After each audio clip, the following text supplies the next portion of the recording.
மனிதனுக்கு இந்த வாழ்க்கைக்கும் அதே போல பொருளாதாரத்துக்கும் எவ்வளவு ஒரு முக்கியங்கிறத நான் உங்களிடம் கலந்து கொள்ளப் போகிறேன். என் நண்பரிடம் உறவாடிய அந்த வார்த்தைகள் அது உண்மையான கதைகள்.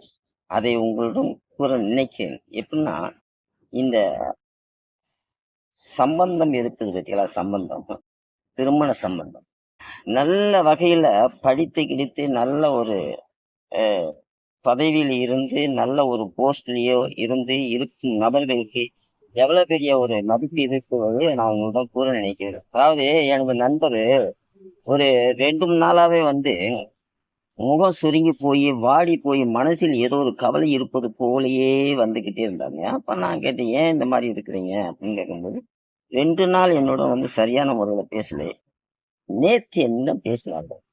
நான் அந்த சந்தர்ப்பத்தை மாற்றி என்ன காரணம், என்ன ஏன் இந்த மாதிரி ஒரு முகம் ஒரு மாதிரியா இருக்குங்க, என்ன விஷயம் சொல்லுங்க அப்படிங்க போது, அப்ப திடீர் என்று அவர்கள் கூறு வார்த்தைகள், என் மகள் வாழ்க்கை கல்யாணம் நின்று போச்சு, என் மகளுக்கு ஏற்படுத்திய கல்யாணம் நின்று போச்சு, அதன் வழியாகவே எனக்கு மனசுல கொஞ்சம் கஷ்டங்கள் இருக்குது அப்படின்னு.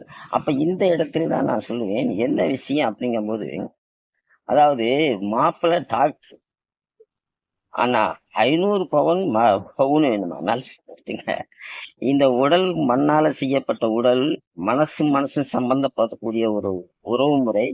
இந்த மண்ணால செய்து கொண்ட உடலுக்கு இந்த மண்ணில் கிடைக்கும் சீதனங்கள் தான் அவர்களுக்கு முக்கியமாக தேவை. ஏன்னா அது பொருளாதார வகையில போயிருக்குல்ல. பொருளாதாரம் போகும்போது அது இருக்கு, நம்மளோட கணம் இருக்கிற மாதிரி ஒரு கணக்காயிட்டு இருக்குல்ல. இப்ப மாப்பிள்ளை நல்ல டாக்டர் படிச்சிருக்காரு அப்படிங்கறதுனால 500 பவுன் கேக்குறாங்க. நான் என்ன பண்றது? எனக்கு இருக்கிறத வச்சுட்டு என்னுடைய நண்பர்களிடம் எனக்கு தகுந்த மாதிரி வசதியானவர்களிடம் கொஞ்சம் உதவி கேட்டேன். அவங்க இல்லைன்ட்டாங்க. அதன் வாசியாகவே என் மனதில் கொஞ்சம் கவலை இருக்குது, வேற ஒன்றுமே இல்லை அப்படின்னாங்க. அப்ப நான் கூறுவேன், நீங்க அதெல்லாம் கவலைப்படாதீங்க. இப்போதான் ஆன்மீகத்துக்கும் மனித வாழ்க்கைக்கு சம்பந்தப்பட்ட வார்த்தைகளை நம்ம யூஸ் பண்ண வேண்டியா இருக்குது. ஆன்மீகம் மனிதனுடைய மனதை சந்தோஷப்படக்கூடிய ஒரு தைரியம் கொடுக்கக்கூடிய வார்த்தைகளை தான் யூஸ் பண்ண வேண்டிய சூழ்நிலை ஏற்படுகிறது. நான் ஒன்றே ஒன்று சொல்வேன், கல்யாண காட்சிகள் எதுவாக இருந்தால் சில நல்ல காரியங்களுக்கெல்லாம் ஆண்டவன் தனியாகவே உங்களுக்கு ஏற்படுத்திருப்பார். நீங்க எதையும் நினைக்காதீங்க, எதையும் கவலைப்படாதீங்க. ஆனால் உங்களுடைய மனம் போல உங்களுடைய மகள் வாழ்க்கை நடக்கும், நீங்க நல்லபடியாக செல்லுவாங்கன்னு சொல்லி நான் கூறி அவர்களிடம் விடை பெற்றுக் கொண்டேன். இதிலிருந்து என்ன தெரியுதுன்னா, மனிதன் படைத்தான் இந்த பொருளாதாரத்தை, இறைவன் கொடுத்ததுதான் எல்லாமே.